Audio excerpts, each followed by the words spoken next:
There's a weapon you don't see much in threadling builds, and when you learn how to use it correctly in the right build, it will give you insane AOE damage and very versatile playstyle. I tested every weapon and build option I could think of in a Swarmer Strand threadling build, and you won't believe the weapon that I found to really make it shine.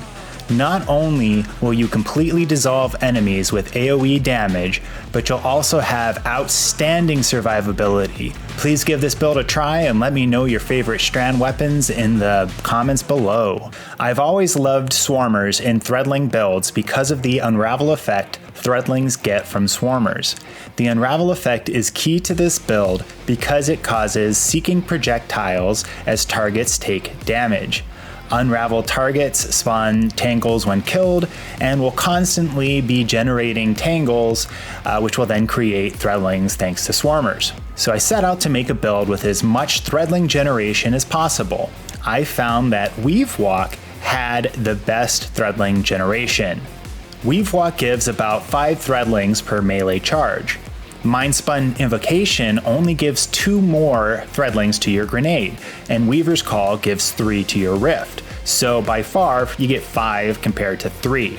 If that weren't already enough, Weavewalk gives you a panic button survivability and allows you to safely reposition for better shots or getting reses, though you do need to exit Weavewalk to res. You can, however, initiate finishers to exit Weavewalk. When I found this out, I decided to try Thread of Finality so that our finishers generate 1 threadling per red bar, 2 for orange bars, and 3 for yellow bars. This led me to one of the most entertaining findings of this build. I added Proximity Ward to give me an overshield when performing finishers and help me survive. Proximity Ward does not have a cooldown, so you can chain finisher after finisher, safely recharging your overshield while your threadlings get the next target finishable. But if this overshield isn't enough, you can always safely escape with Weavewalk. So I thought, this loop is awesome. And since Weavewalk gives the most threadlings anyway, let's make this even better with 1-2 finisher to give us back melee energy when performing finishers. So for my second fragment, Weaver's Call was a pretty obvious choice, since it had the second best threadling generation by causing your rift to generate 3 threadlings. But one of my favorite things about this is it instantly deploys all of your perched threadlings. So this can turn your rift into an 8 threadling nuke, and you can safely deploy it almost anywhere thanks to Weavewalk. So then I thought, let's kick up our threadling generation another notch, and I added Thread of Rebirth to allow our Strand weapons a chance to create threadlings. That's again 1 per red bar, 2 per orange bar, and 3 per yellow bar. Because we're using hatchling weapons, and that's a weapon perk, your hatchling generated threadlings can actually create additional threadlings via Thread of Rebirth. At least with this option, I figured I could clear rooms a little more easily regardless of the difficulty. So finally, it was time to decide on a weapon. At first, I thought this would be pretty straightforward. I tried different hatchling weapons like Rufus's Fury or Fang of Ute, and I thought that one of these would be the clear winner. I tried out every option I could think of, and they all worked great in low-level content where I could easily kill targets to trigger hatchling. But I found them to be a little lackluster in higher difficulty content where getting kills isn't as easy. So then I tried weapons that apply damage over time like Osteo Striga and Thorn, because the constant damage provided by the dot is the best way to crank up unravel damage. But this would mean I'd only be able to use a Strand heavy weapon, which was a little disappointing. I tried Le Monarch since it's an energy weapon, which would allow me to have Strand special weapons equipped, but the dot applied by Le Monarch isn't that long. And that's when it dawned on me that I could try weapons that apply scorch effects. The dot is a lot longer, and I really wanted to use primaries so that I could use Strand special weapons with hatchling. I found this works a lot better since they hit harder and secure kills to generate threadlings more easily. By far, my favorite special weapon is the Iron Banner weapon Pressurized Precision, because it's the only weapon, as of this recording, that can roll the combination of Hatchling and Discord. The real ace here is Discord. When I get a kill with another weapon, I can swap to Pressurized Precision, which triggers Discord. While active, the weapon is buffed for 7 seconds, and the most important of these buffs is that scoring a kill while Discord is active refunds 1 ammo to the magazine. This basically makes each kill free and practically gives you primary weapon ammo efficiency on a special weapon.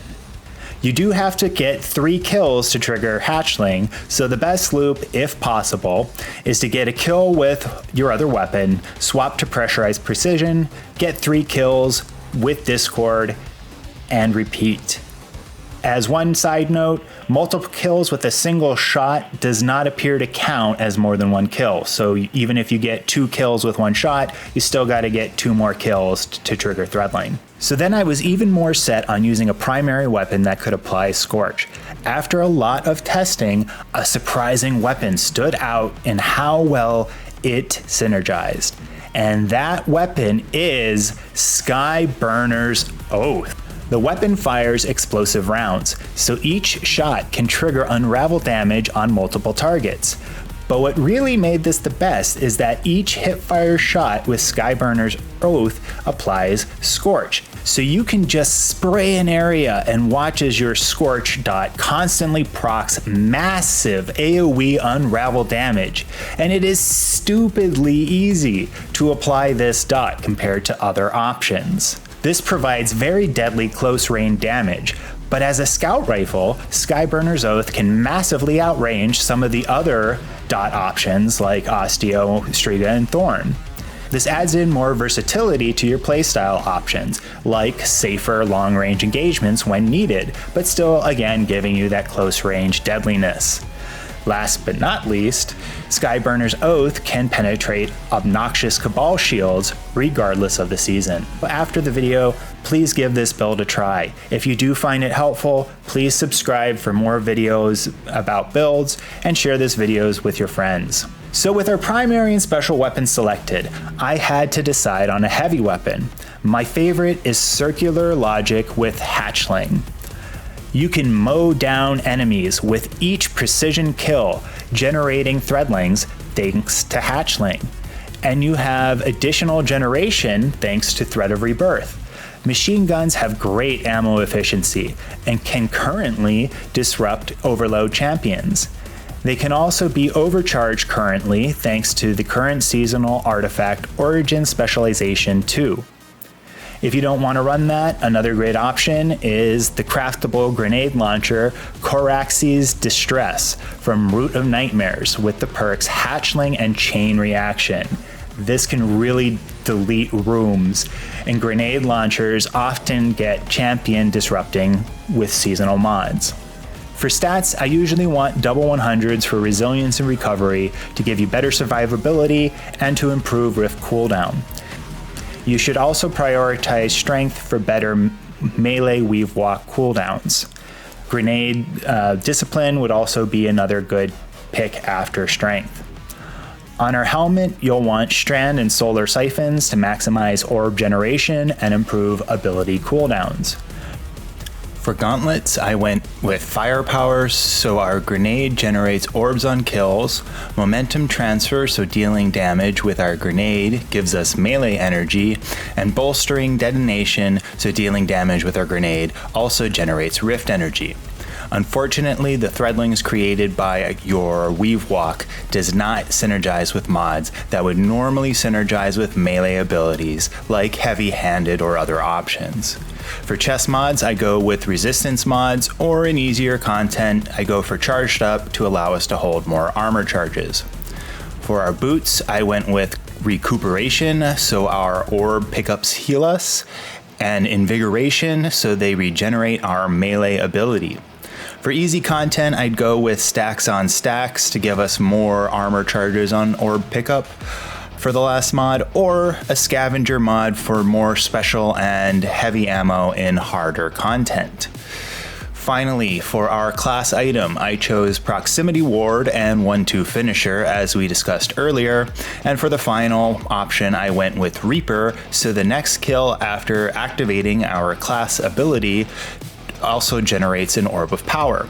Orb collection from this will give the best melee energy regeneration and generates more healing orbs. Thank you so much everyone for listening to this video. I hope you found it useful. If you did, please remember to subscribe. I hope to hear from you in the comments about what you thought about this video. Thank you so much.